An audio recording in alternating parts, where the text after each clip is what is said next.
I may not have the resources that Sir David Attenborough does, but I can honestly say that I have something in common with him. Curiosity. So get curious with me, and I can help frogs to teach us all something. This is something that affects our entire planet. Global warming, impact of humanity, extinction, and, well, you get the idea.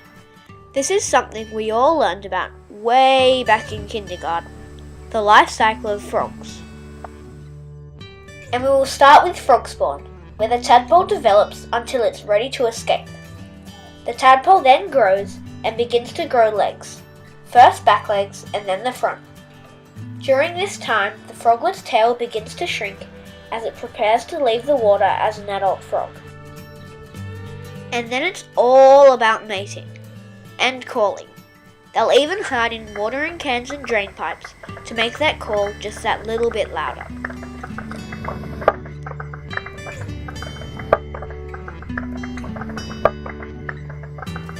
Around about here, I should throw in a couple of interesting facts to keep you paying attention. So fact 1. Frogs use their eyeballs to help them swallow live food.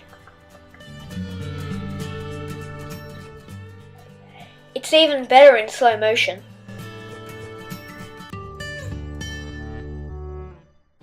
Now let's make this even more interesting. Frogs breathe through their skin. What? Wait, let me say that again. When they're submerged, frogs breathe through their skin. This automatically means that they are susceptible to pollutants and other things in the environment, such as temperature variances. Global warming is happening, people. Listen to the science. So what does this mean for us?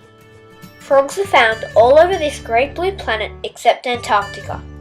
So we know we have a species positioned around the world that can read the health of the planet just by breathing.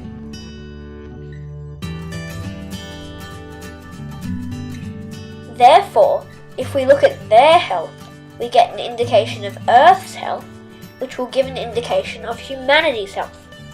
This is bringing a whole new meaning to life cycle, right? We also now know that frogs have been dying in alarming numbers over the last couple of decades. This tells us that there is something fundamentally wrong with the health of our planet. Earth's canary is croaking. Are we listening?